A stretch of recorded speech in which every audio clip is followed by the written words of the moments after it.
Alright, and ito naman guys, ito naman, this is a positive energy kasi ibig sabihin nitong big possibilities, no? Malaki yung posibilidad ng mga sitwasyon nyo sa buhay, pwedeng mag-improve yung inyong pamumuhay, mag-level up, kumbaga. And yung iba sa inyo guys, parang malaki din yung mga ambisyon nyo, gusto nyong matuto, no? You are hungry or uhaw sa karunungan.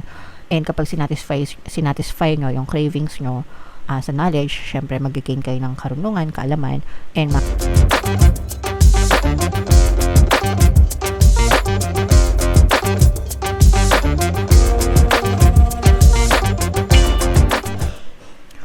Hello guys, hello Pisces, welcome back to Pinay Pixie Tarot. Ang pamagat ng episode natin for tonight is OOTM, Oracle of the Month, para ngayong September to October para sa Pisces, Sun, Moon, Rising Sign, and Venus. So meron tayong tatlong set ng decks dito guys. Ito yung para sa spiritual message nyo, ito yung para sa life messages, and ito naman yung sa love life, mga kapiksi. So, unahin natin yung spiritual message. By the way guys, naka-upload na yung ating 2026 kapalaran. Kung di nyo pa napapanood, panoorin nyo na. Pick a card reading yun guys. So, yung first message, joy. Wow. Greet each day with joyful anticipation. Say out loud each morning, this is a wonderful day full of wonderful experiences. Okay? Actually guys, kahit namang anong affirmation yung sabihin nyo every day, as long as nagre-resonate sa inyo. Pero ito guys, example lang to na this is a wonderful day full of wonderful experiences. So guys, very important yung paggising nyo sa umaga, you set your tone, you set your mood for the day, mga kapiksi. And then habang lumilipas yung oras, importante na you remind yourself, no, na magiging ma-okay yung araw mo. Kasi if you do that every single day, yun din yung may experience mo, and may iwasan na dumating yung mga problema sa buhay mo kasi mabablock na yun, mga kapiksi. That's why it's very important na paggising nyo pa lang, nagfo-focus na agad kayo sa, or dapat alam nyo na kung saan kayo magfo-focus for the day dun sa mga magagandang bagay, mga kapiksi. Alam nyo ba na ever since I started conscious manifesting, mga kapiksi, until now, the last thing that I do in the evening is mag-affirm, and the first thing that I do in the morning is mag-affirm. Okay? And generic lahat ng affirmations ko guys, no specific affirmations, generic, no? Kaya lahat ng aspeto ng buhay gumaganda or gumanda na, mga kapiksi. And yun yung palagi kong sinashare sa inyo. Probably para sa inyo wala lang yon yung mga sinashare kong affirmations, but the reason kung ba't ko siya sinashare is because effective siya. And as long as ginagawa nyo or sinasabi nyo, you should develop a habit, mga kapiksi. Kailangan mag-develop kayo ng habit and practicing nyo, no? Kumbaga, maging dedicated kayo dun sa habit nyo, mga kapiksi. Sa mga good habits, of course, especially coming from a place na nega, kung feeling nyo sobrang nega ng buhay nyo, sobrang dami ng problema nyo, kahit anong gawin nyo, pangat pa rin yung na-experience nyo. That's because of your habits, your patterns, especially yung pattern of thoughts nyo, guys. Reactive sa mga negative na nangyayari. Lahat yon dapat binabago nyo. Hindi lang siya isang affirmation, pero lahat ng bad habits, lahat ng nagko-contribute sa kanigahan nyo, dapat yun ini-eliminate nyo. And you should focus on joy, focus on gratitude, focus on happiness, focus on the bright side of things. That's how you flip the switch, mga kapiksi, no? Kung gusto nyong magbago yung takbo ng buhay nyo, ang pagbabago ay magsisimula sa sarili mo. Okay? Again, sa pattern of thoughts, sa behavior, sa habits, sa personality, lahat yon overhaul, mga kapiksi. Alright?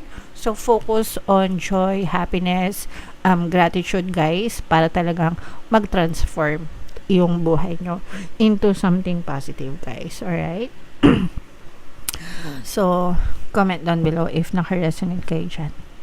Ito naman yung live messages nyo, mga kapixie. Shuffle ko to. Habang sinashuffle ko to, panoorin nyo muna yung video natin regarding sa ating paano mag-manifest ng abundance video course. Kapiksi, sawa ka na ba sa mga struggles at hirap sa buhay mo? Masipag ka ba at masikap sa buhay ngunit hindi ka pa rin umaasenso? Ilang beses ka na bang nag-attempt mag-negosyo at mag-invest pero palagi ka pa rin nalulugi? Sa pagkakataon na ito ay maaaring may subconscious beliefs ka na nagiging balakid sa iyong pag-unlad at pagyaman. Introducing, paano mag-manifest ng abundance video course. Dito ay matututunan mong ma-overcome ang mga balakid mo para tuluyan ka ng umunlad, umasenso, sumagana, maging matagumpay, successful at maswerte sa iyong kabuhayan, pera, trabaho, negosyo, salapi at kaperahan ng bonggang-bongga. Dali, mag-send na ng email sa pinoypixie@gmail.com at simulan na ang iyong pagyaman ngayon. Alright, so sa lahat ng gusto mag-avail ng course, guys, naka-flash sa screen nyo. Una, meron tayong paano mag-manifest ng abundance video course. Meron din tayong paano mawala ang third party at magkaroon ng harmonious na relationship. And meron din tayong paano pabalikin si ex revised breakup. Sa mga interesado, guys, mag-send lang kayo ng email sa pinoypixie@gmail.com. So, ito yung mga messages para sa inyo, guys. Kung ano lang yung maka-resonate, take that message kasi hindi lahat ng message ay magre-resonate sa inyo. So, we have the dark and the big, guys. So, itong the dark na to, ibig sabihin nito, mababa yung energy level nyo. For some of you, maaring maraming negative na nangyayari and marami kayong mga negative emotions dahil sa mga negative thoughts na paulit-ulit na naiisip nyo.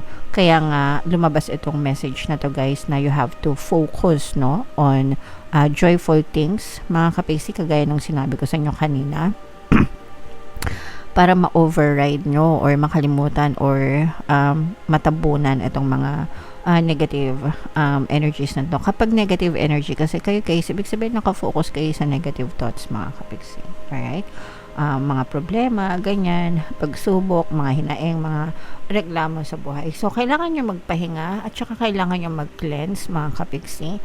So, if meron kayong pamamaraan para mag-cleanse, ang pinakamabisa para sa akin at least is yung paliligo sa tubig, dagat, guys. Or anyong tubig kasi meron silang natural cleansing properties. So, kung yung lugar nyo is malapit kayo sa tubig, dagat, maligo kayo, no, kahit ilang minuto lang, and gawin nyo siya kahit mga once a week or once a month, mga kapixie. Gawin nyo siyang regular habit para palagi kayong nakikleanse, guys. Kung wala naman tubig dagat, pwede kayong maligo, yung huling banlaw nyo, yung tubig sa balde. Lagyan nyo ng asin, mga 3 kutsara, tapos haluin nyo, dasalan nyo, mga kapixie, tapos yun yung gamitin nyo na huling banlaw, guys, para ma-cleanse kayo. Okay? Or pwede rin kayo magpausok ng sambong. Saging yung tawag doon, guys. So, maganda din yun for cleansing. And, of course, take a rest, guys, no? Magpahinga. Kung kailangan nyo mag-leave sa mga trabaho nyo, magbakasyon, di ba? Kasi baka sobrang stress na kayo, guys, kaya dark na yung energies nyo, mga kapixie. Alright, and ito naman, guys, this is a positive energy kasi ibig sabihin itong big possibilities, no? Malaki yung posibilidad ng mga sitwasyon nyo sa buhay. Pwedeng mag-improve yung inyong pamumuhay, mag-level up, kumbaga. And yung iba sa inyo, guys, parang malaki din yung mga ambisyon nyo, gusto nyong matuto, no? You are hungry or uhaw sa karunungan. And kapag sinatisfy nyo yung cravings nyo sa knowledge, syempre mag-gain kayo ng karunungan, kaalaman, and makaka-contribute yon para umangat or sabi ko nga, mag-level up yung inyong pamumuhay. So, it's okay to have big and great ambitions, mga kapixie.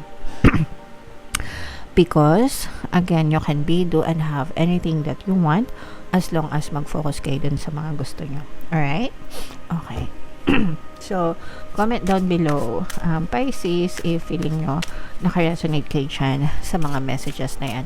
Ito naman yung ating love life message, guys. And habang sinashuffle ko to sa mga naghahanap ng mga pampaswerte na lucky charms or lucky bracelet, may mga items, guys, na may kita kayo sa description box. Ito yung sample, guys. Ito yung aventurine, yung green. Ito naman yung citrine. So, check out nyo na, guys. So, again, guys, no, take what resonates kasi magkakaiba kayo ng sitwasyon, mga kapiksi. So, meron tayong partying, meron tayong mask energy. Ito, guys, ibig sabihin ito, you're just having fun, especially kung single kayo, mga kapiksi. Or kahit hindi naman kayo single, guys, pwede pa rin kayong have fun with your friends. Kasi kapag importante, guys, yung friendship, no? Hindi naman natin kailangan mag-collect ng maraming kaibigan. Kahit mga isa, dalawa, diba? Especially mga introverted people like me. Sobrang konti lang talaga, guys. Pero it's okay to paminsan-minsan lumabas kasama sila kasi nakaka-refresh, 'di ba? Nakaka-lift ng mood, ng energy. And mararamdaman mo na talagang you have somebody with you, mga kapiksi. So, nakaka-boost 'yon ng dopamine natin, serotonin. Guys, mga happy hormones. And syempre, kapag happy yung hormones natin, happy rin tayo.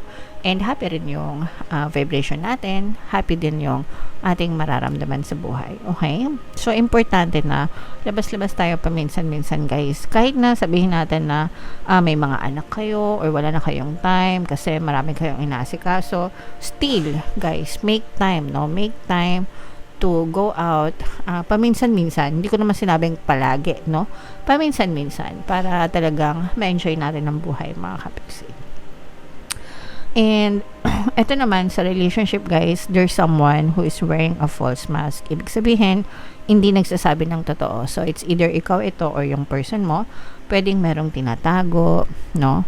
Ginagaslight, mga kapiksi, minamanipulate, ganyan, into alam nyo yun, paniwalain yung dapat paniwalain. And for some, talagang merong tinatago, mga kapiksi. Although, hindi naman lahat, guys, pero mararamdaman nyo naman yun, no? Alam nyo, mararamdaman nyo. Huwag na tayong mag-etyosan dito. Especially yung mga matatagal na, mga expert na sa relasyon, alam nyo na mararamdaman nyo kung may tinatago sa inyo yung mga jowa nyo or wala, mga kapiksi. Alright? So, yeah. Comment down below, guys, if feeling nyo naka-resonate kayo dyan and kung saang message kayo naka-resonate, dito ba sa spiritual, dito ba sa life, or dito ba sa love life. Comment down below, mga kapiksi. And for more tarot readings, guys, ito yung ating 2026 kapalaran. Panoorin nyo na. Ito naman yung ating success stories ng paano mag-manifest ng abundance video course. Click here to subscribe, guys. Thank you for liking, sharing, and subscribing. See you next time. I love you all. Have a nice day. Bye-bye.